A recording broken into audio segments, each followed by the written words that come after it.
de infiltração. Aqui o meu e-mail de contato. Nessa apresentação, eu vou trazer a introdução, metodologia, os resultados e os próximos passos que eu tenho pensado, né, em fazer em seguida com esse trabalho.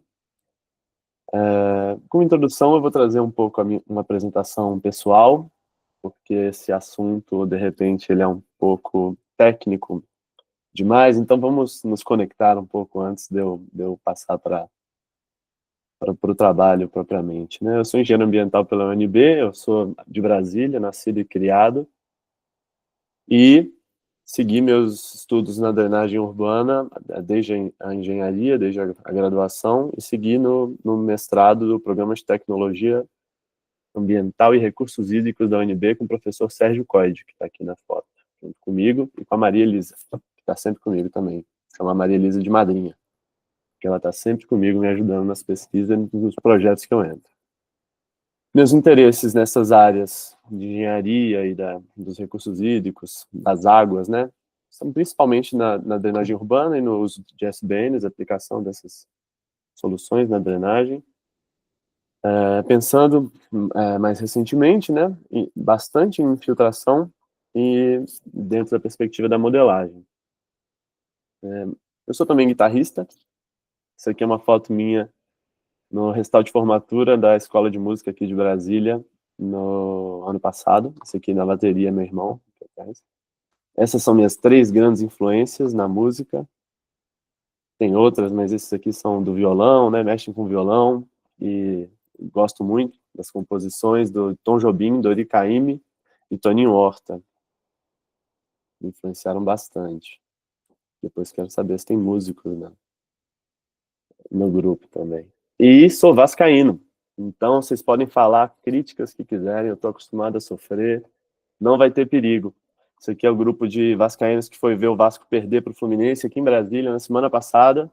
Esse aqui é meu irmão mais novo, Roberto, esse aqui é o Antônio, meu irmão mais velho. Os dois são engenheiros também. O Roberto é engenheiro mecânico e o Antônio é engenheiro eletricista. E aqui são os nossos gatos, que confirmam que a gente é realmente Vasco da Gama. Esse aqui é o Vasquinho, no colo do meu pai. Esse aqui é o Roberto Dinamite, Juninho Pernambucano e o Romário ajudando minha mãe na yoga aqui. Acho que era isso. Agora vamos para a drenagem. Né? Falar um pouco da drenagem aqui no Distrito Federal, como em muitos estados e cidades aqui do Brasil, nós temos o sistema separador absoluto e desde o Plano Diretor de Drenagem Urbana de 2019 existe um estímulo para adotar medidas de controle na fonte para evitar esse tipo de funcionamento tão simplificado, né? A gente vê ali, desde os anos 30, ser empregado, em que você escoa todas as águas pluviais e conduz a água residuária doméstica para tratamento. Dentro desse plano de drenagem, ele estimula, por meio de manuais técnicos, o uso de modelagem. Então, ele sugere 2 modelos para drenagem, o modelo do IPH e o modelo SWIM, que tem um módulo de leads, e aí eles chamam de leads, então muitas vezes eu vou acabar chamando as estruturas de leads e pensar mais nelas como estruturas de drenagem e usar menos o conceito de SBN, um pouco influenciado também pelo uso desse modelo, a gente acaba usando ele bastante. Esse plano diretor acabou fazendo com que vários estudos começassem a ser elaborados, fomentou essa área da pesquisa. Então, nós temos um grande número já de pesquisas aplicando SWIM, aplicando medidas compensatórias de drenagem, SBN, aqui em Brasília, muitas vezes usando modelagem. Esse trabalho que a gente fez traz um compilado de vários trabalhos do grupo MAPLU, da Universidade de Brasília. Aqui é algumas postagens do plano comunitário que vem sendo feito ali dentro da Universidade de Brasília, na Faculdade de Arquitetura. E aí já tem uma outra abordagem humanizada junto com a população, né, fazendo um plano comunitário de riscos. É uma iniciativa que é em parceria com o Ministério das Cidades. E existem outros normativas e manuais aqui do DF que também orientam a forma como a drenagem é feita. A vazão de restrição da DASA, que foi fixada primeiramente em 2019, se não me engano, fixa uma vazão para lotes maiores de 600 km², então obriga esses lotes a pensarem como se responsabilizar por essa água escoada, né? E o manual de drenagem da DASA, o manual técnico, traz alguns métodos de dimensionamento de dispositivos de controle na fonte. Também é um valor aqui para o desenvolvimento da drenagem no DF. E eu gosto de pensar os dispositivos de drenagem por meio de controle na fonte, baseados em dois mecanismos, principalmente. Uma parte dos mecanismos funciona com base na retenção da água e existe o mecanismo da infiltração também. E, ao que parece, a retenção ela já é bem caracterizada, né, por meio do dimensionamento, o volume útil, o orifício de entrada, os orifícios de saída, o vertedor. Então, esses dispositivos já estão bastante consolidados e são bem descritos nos manuais. Já a infiltração, muitas vezes, é representada por meio de formulações simplificadas, e isso gera uma insegurança, né? Quanto está infiltrando, qual é o tamanho do dispositivo que eu preciso, se eu for fazer uma trincheira, se eu for fazer um poço. E foi baseado nessa incerteza que a gente resolveu fazer essa investigação. E é essa incerteza também que faz com que muitas vezes os sistemas de drenagem continuem sendo feitos.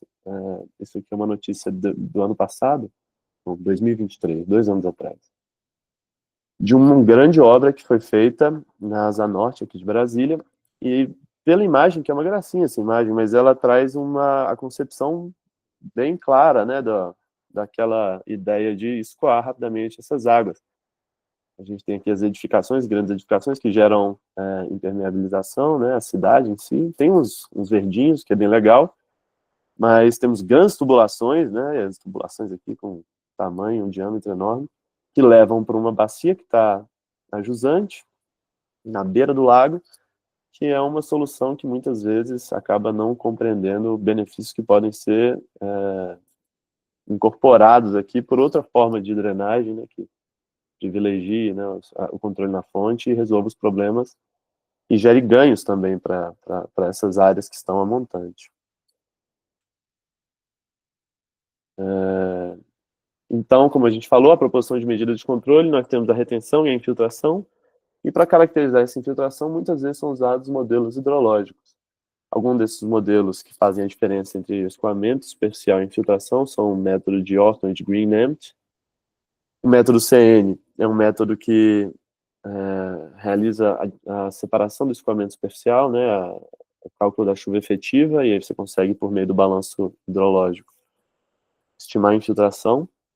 Existem os modelos baseados na equação de Richards também, que aí começa a história do fluxo saturado não saturado, porque é uma abordagem que busca representar o fluxo em meios porosos, né, não mais fazer uma relação simplificada da infiltração, mas realmente descrever como aconteceria esse fluxo no meio poroso. De uma maneira geral, o objetivo do trabalho seria, então, analisar o funcionamento de alguns dispositivos de infiltração nessas condições, saturadas ou não saturadas. Para alcançar esse objetivo, uma metodologia que a gente empregou no meu trabalho de mestrado consistiu nessas 3 etapas, de experimento-teste, análise de trincheiras, o funcionamento das trincheiras e análise de poços. Para ficar mais breve aqui, trazer só a introdução dessa discussão, eu trouxe os resultados do nosso caso geral, em que a gente compara metodologias simplificadas em uma metodologia que representa aí os fluxos no meio poroso, né, das trincheiras e dos poços, então, considerando aí a infiltração. Um cenário adicional em que a gente estuda a percolação pelo fundo dos dispositivos, que é uma abordagem que o Swin adota, uma simplificação que o Swin adota na modelagem, e um cenário de diferentes profundidades para poços e trincheiras, para a gente futuramente colocar em seguida, né, colocar num estudo de caso. Então, a ideia aqui vai ser pegar uma trincheira de 10 metros de comprimento, 1 metro de largura e 1 metro de profundidade, num solo seco, uma condutividade hidráulica que nós encontramos aqui, fazendo o ajuste em campo, e representar ela pelos 3 modelos que foram citados. O SWIM, uma metodologia da ADASA, que é a agência reguladora aqui de Brasília, e o método que considera o fluxo nos meios porosos, the flow. O SWIM considera a infiltração no solo nativo como sendo uma taxa constante aplicada ao fundo do dispositivo e recomenda que essa taxa seja utilizado o valor da condutividade hidráulica saturada. Então, aqui a taxa de infiltração seria igual à condutividade hidráulica saturada aplicada somente ao fundo do dispositivo. A ADASA, que é a agência reguladora aqui do Distrito Federal, tem uma abordagem parecida, mas ela, além da condutividade hidráulica saturada, ela usa uma área que não é exatamente a área de fundo, mas seria a área de fundo do dispositivo e metade das áreas laterais. Então, se eu tenho uma trincheira, a gente vai considerar que ela vai infiltrar só até a metade das áreas laterais, pelo fundo, e coloca um fator de segurança da colmatação aqui, que ele sugere meio, valor de 0,5 anual. E aqui as equações de fluxo. Se a gente for descrever o fluxo nessa trincheira por meio de equações, o modelo de Richards é o mais utilizado para descrever o fluxo de meios porosos. Uma variação da lei de Darcy, que coloca a condutividade em função da sucção mátrica e o gradiente, incluindo componentes dessa sucção. E aqui embaixo, as equações de Van Genurten e Moalen para fazer a relação entre sucção mátrica e o conteúdo de umidade. Essa equação ela é fortemente não linear e, por isso, raramente, só em casos muito específicos, é possível fazer uma resolução analítica. E aí, por isso, são usados métodos numéricos. A gente usou aqui nesse trabalho o FEFLOW. Uma equação que eu achei legal, que eu achei recentemente num trabalho,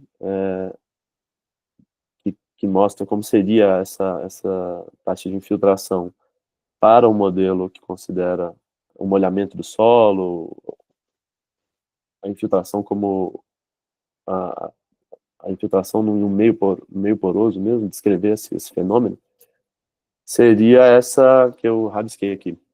Então, a gente teria condutividade hidráulica saturada, realmente, como nos outros trabalhos, mas aqui nós teríamos também o fator do gradiente hidráulico e do gradiente matricial. Então, você caracterizaria uma coluna d'água acima do seu dispositivo e também caracterizaria o processo de umedecimento desse solo.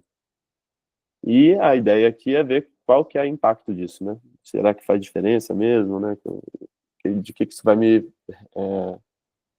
em que isso impacta o meu dimensionamento dos meus dispositivos. Uma trincheira no swing, ela fica mais ou menos desse jeito. A gente cria uma visualização 2D, né, uma área, e atribui uma trincheira para essa área. Pelo método da DASA, que o manual sugere, o manual da DASA, o que a gente tem é uma relação muito parecida entre a infiltração do swing e a infiltração desse manual para o caso de uma trincheira de 10 metros de comprimento por 1 metro de largura. Só com uma variação de 0,5 no final das contas, se a gente coloca os valores desse caso específico, né? E para o FEFLOW, então a gente tem aqui para o swing, a condutividade hidráulica saturada, para a DASA, um pouquinho mais do que a condutividade hidráulica saturada, né, a taxa de infiltração, e em ambos os casos, a área considerada seria a área de fundo, porque essa correção aqui é justamente a correção das áreas. Então, para o swing e para a DASA, os valores vão ser muito parecidos. E para o FEFLOW, aquela modificação que eu chamei a atenção, né? Aqui a gente vai ter o potencial mátrico, o molhamento do solo, e vai ter também a coluna d'água acima da nossa, acima do solo em que a água vai infiltrar. Então, além da condutividade hidráulica, nós vamos ter esse fator aqui, né? Mais esse fator. E essa taxa de infiltração vai ser aplicada em toda a área disponível para infiltração, não só o fundo, mas as laterais e o fundo, né? As laterais de maneira completa.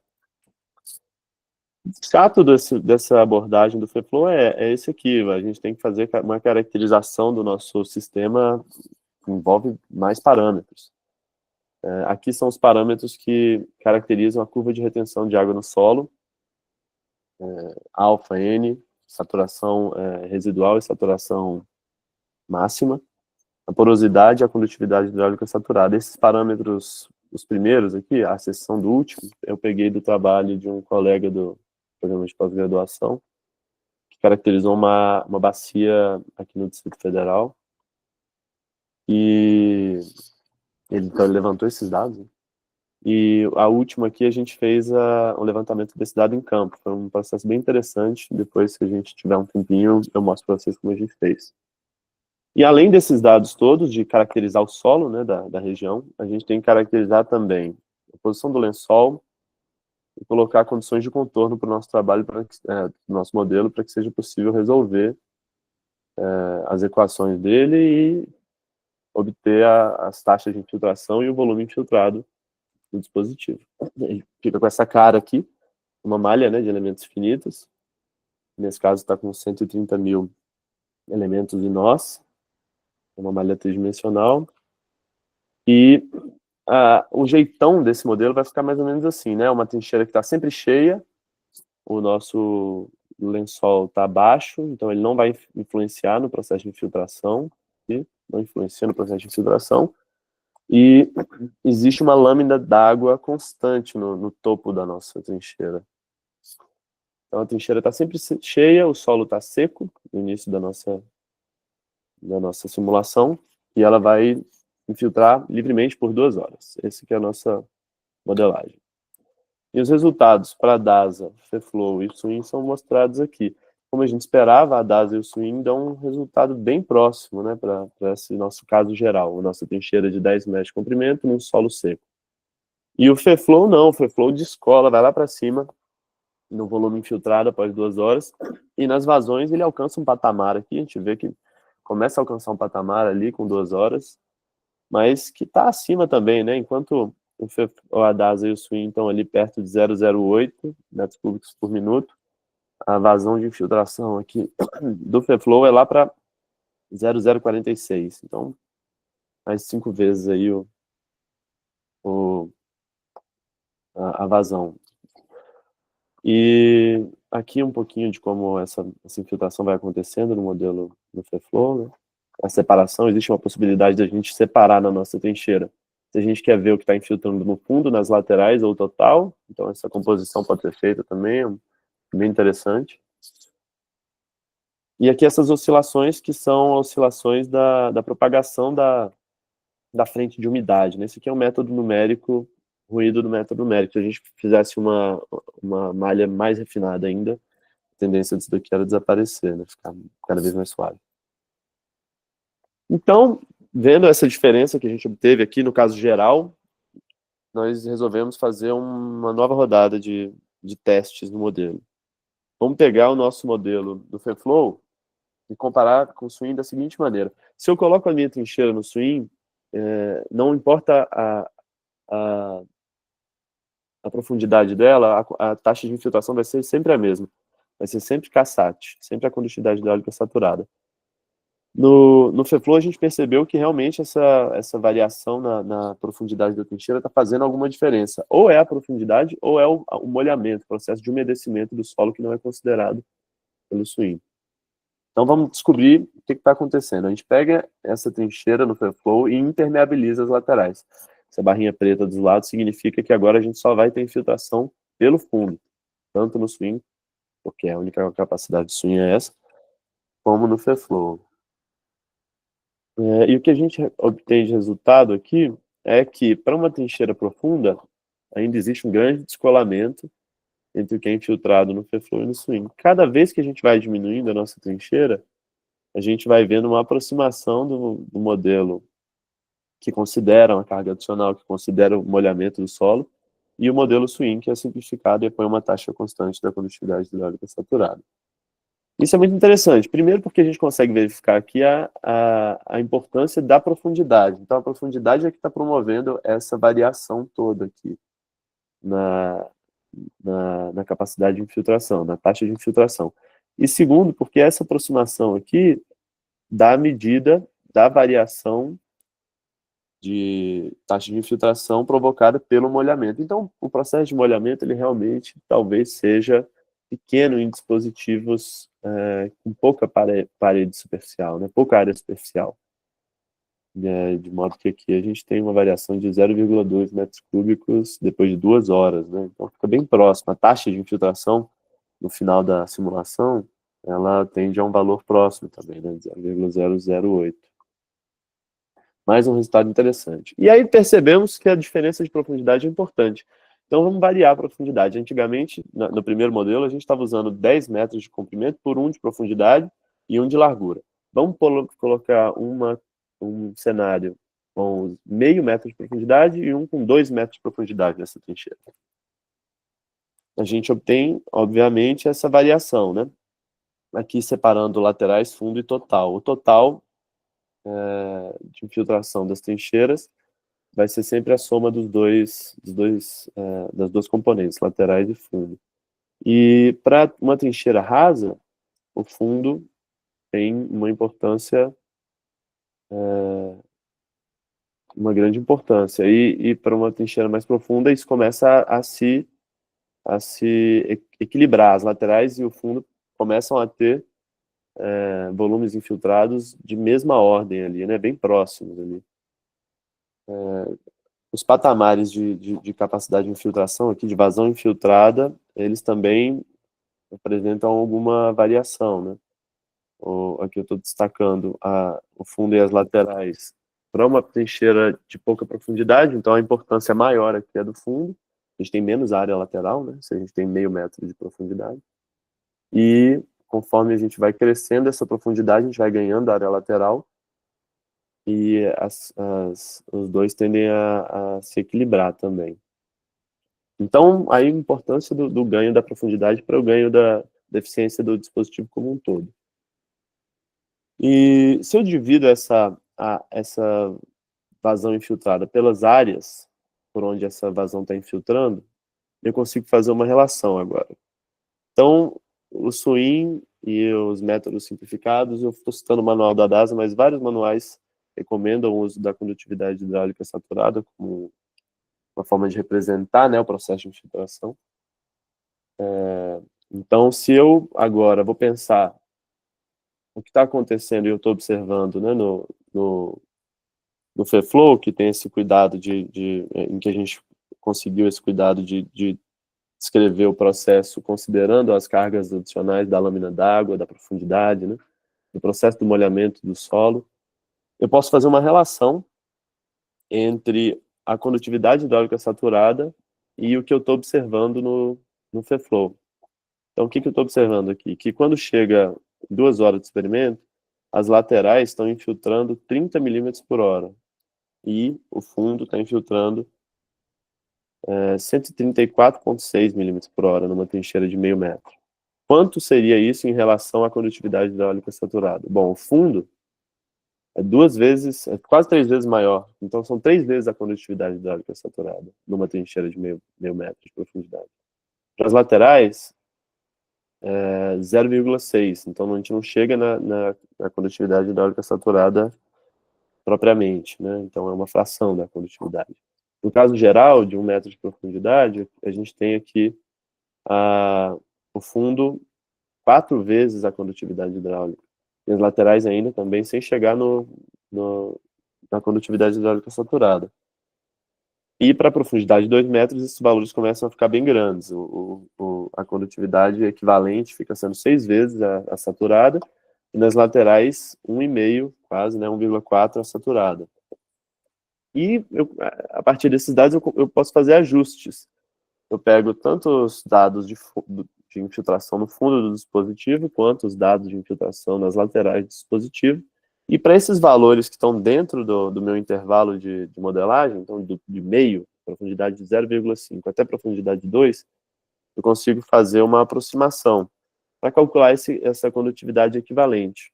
Então, se eu for ter uma trincheira de 1 metro, em vez de considerar a condutividade no fundo dela como sendo a condutividade hidráulica saturada, eu coloco 1 metro aqui e consigo calcular qual seria a condutividade equivalente nas laterais e no fundo do dispositivo.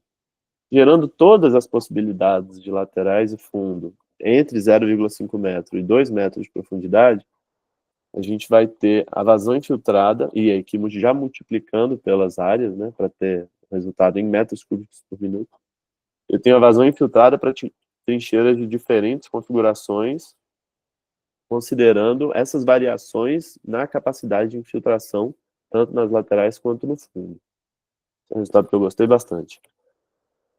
E aqui eu vou fazer um salto, mas como eu falei para vocês, a gente fez esse estudo nos poços e nas trincheiras, e para estudar os poços de infiltração, a gente fez experimentos num poço, a gente calibrou o modelo usando uma malha simplificada, calibrou fazendo uma malha refinada. Estudamos duas configurações de poços, um poço que é o poço que a gente estudou e um poço convencional, dois designs. Mas eu vou agora falar só de poços com diferentes profundidades e vou fazer a mesma coisa que a gente fez para as trincheiras. Eu vou pegar o meu poço, esse aqui é o nosso modelo simplificado, malha de elementos finitos dele, mais ou menos 80 mil elementos. E vou ver como que ele infiltra se ele tiver 1 metro de profundidade, 3 metros de profundidade e 5 metros. Beleza. Aí a gente vê o mesmo comportamento que a gente observou nas trincheiras, né? Temos a base do poço, que seria fundo, né? Os drenos laterais, esse poço é um poço especial, ele tem drenos nas laterais para potencializar a infiltração. E posso fazer o mesmo ajuste que nós fizemos para as trincheiras. Então, para um poço de 1 metro de profundidade, em vez de considerar a condutividade hidráulica no fundo, falar que a infiltração acontece uma taxa igual à da condutividade hidráulica, se um poço tem 1 metro, a taxa vai ser de 4,1 vezes a condutividade hidráulica saturada. Bastante, bem mais, né? Se o meu poço tem 3 metros, a base vai estar infiltrando 8 vezes, 9 quase. E se ele tiver 5 metros, pode chegar aí a 13 vezes a condutividade hidráulica saturada. Então, eu posso gerar o mesmo ábaco para esse intervalo de valores que a gente considerou na nossa modelagem, de 1 metro a 5 metros. Fazer um K equivalente e calcular para esse intervalo quais seriam os Ks equivalentes para poços de diferentes configurações. Mas diferente das trincheiras, a gente não consegue variar largura, profundidade e comprimento. A gente só consegue variar no poço por eles são geralmente, né, fabricado com anilhas de concreto, uma coisa que é pré-fabricada. Só conseguimos variar aqui a profundidade. O interesse foi só na profundidade. Então nós temos só essa curva aqui, né, para diferentes profundidades. Qual seria a vazão infiltrada para poços de infiltração? Então temos aí os nossos dispositivos, temos as trincheiras, temos os poços, e a gente sabe mais ou menos como eles vão infiltrar. Para trazer isso para um estudo de caso, a gente pega uma chuva aqui na IDF de Brasília, essa é a IDF de Brasília, uma chuva de 5 minutos, com tempo de retorno de 2 anos. Essa aqui seria a lâmina, a intensidade, na verdade, né? Que daria uma vazão pelo método racional para uma área altamente impermeabilizada, essa aqui. E desconsiderando a vazão de restrição, que é uma taxa fixada pela ADASA, para os lotes acima de 600 metros quadrados, que a gente viu lá na introdução, a gente tem uma vazão que a gente tem que igualar. A gente tem que igualar essa vazão de 3,9 metros cúbicos por segundo, que está aqui em metros cúbicos por minuto. Então a gente tem a nossa área de 100 metros quadrados e a gente quer igualar essa vazão só por meio de infiltração. A gente conversou que as tecnologias de controle na fonte podem operar tanto por infiltração quanto por retenção. Mas aqui a gente só vai querer saber da infiltração. Se a gente calcular essas trincheiras pelo swing, que adota uma taxa de infiltração igual à condutividade hidráulica saturada, de 0,0 quase 8 metros cúbicos por minuto, eu vou precisar de 31 trincheiras. Se a gente usar o método da DASA, a gente vai precisar de 30 trincheiras para igualar para compensar, né, a nossa vazão adicional provocada pela impermeabilização. Então, a nossa área de 100 metros quadrados teria que ser compensada por uma área de 310 metros quadrados de dispositivo. Isso aqui, considerando que o dispositivo vai estar um colado no outro, né? Não é assim que funciona. Então, uma coisa surreal. Se a gente pega o nosso ábaco das trincheiras de infiltração e pensa que a nossa trincheira vai ter 1 metro de profundidade, e supondo que ela vai ter 10 metros de comprimento, que é esse caso aqui, essa reta mais de cima, a gente vê que uma trincheira de 1 metro de largura seria capaz de infiltrar 0,044 metros cúbicos por minuto. Então, pegando aquela trincheira, a mesma trincheira que a gente estudou lá desde o início, de 1 metro por 10 metros por 1 metro de profundidade, ela vai infiltrar não mais em uma taxa de 0,08, mas de 0,044. Tá faltando um zero aqui. Faltando um zero aqui. Pois bem, então a gente não vai precisar, não vai ser só uma trincheira que a gente vai precisar, vamos precisar de 6 trincheiras para igualar essa vazão adicional de 234 metros cúbicos por minuto. 5 trincheiras seria pouco, daria 0,22. A gente vai precisar de 6. Então aqui a gente tem uma coisa um pouco mais razoável. É lógico que a gente não dimensiona os dispositivos de infiltração para igualar a vazão adicional somente pelo mecanismo de infiltração. Mas a área seria menor, a área necessária seria menor do que a área impermeabilizada. Interessante. Se a gente vai para o poço de infiltração, qual seria o poço que provocaria uma infiltração, uma taxa de infiltração equivalente à daquela trincheira que a gente estava estudando? Então, para ter um poço de infiltração que infiltra a 0,44 metros cúbicos por minuto, esse meu poço vai ter que ter uma profundidade de 3,2 metros. Então, beleza. Se eu precisava de 6 trincheiras com essa vazão, eu vou precisar de 6 poços com essa mesma vazão. E a área necessária vai ser bem menor. Se eu quisesse igualar a taxa de infiltração só por infiltração, essa vazão adicional, eu ia ser capaz de igualar esse pico com 8 poços que totalizariam 8 metros quadrados. É claro que a gente não funciona desse jeito, né? O dimensionamento não acontece dessa forma, mas isso mostra a diferença que existe, né? A distância que existe entre uma metodologia que é bastante conservadora, né, na consideração da infiltração, e uma outra abordagem que considera um cenário ideal, com solo seco, com o lençol profundo e o dispositivo não colmatado nesse processo de infiltração. Mas, de repente, pode servir como um modelo limite, né, um limite otimista, se a gente for usar, então, um modelo conservador, usa também um outro que faça esse contraponto, né? Esse contraponto considerando uma infiltração mais próxima, de repente, da real. Né? Como os próximos passos desse trabalho, a gente está fazendo algumas correções para publicar, em cima de uma primeira submissão que a gente já fez. Eu estou fazendo esse trabalho junto com o professor Sérgio Coide, Maria Elisa Leite Costa e André Almeida.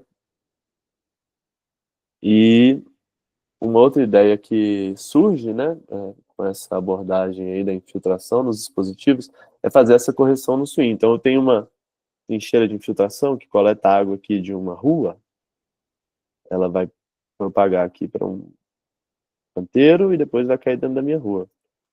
Só que em vez de usar a taxa de infiltração constante, igual à condutividade hidráulica saturada, eu posso testar, né, isso está em processo, testar esse ajuste na minha condutividade hidráulica para ter, então, essa outra visão um pouco, que considera um pouco mais o processo de infiltração nos dispositivos. Não sei quais são os próximos passos, tem coisa aí ainda, espero, por vir. Eu conto com a contribuição de vocês também. Estou bastante curioso para saber onde que esse estudo de infiltrações em dispositivos de controle na fonte pode me levar. Obrigado, gente. Espero que não tenha sido longo demais. Acho que foi uma meia hora, né? Falei. Sim, não, foi o suficiente, sim, pode deixar. Parabéns, viu, Márcio? Obrigada, Valeu. viu? Muito bom, Márcio, obrigado. Deixa eu interromper aqui a gravação, então, para a gente começar aí com as perguntas e comentários. Um minutinho.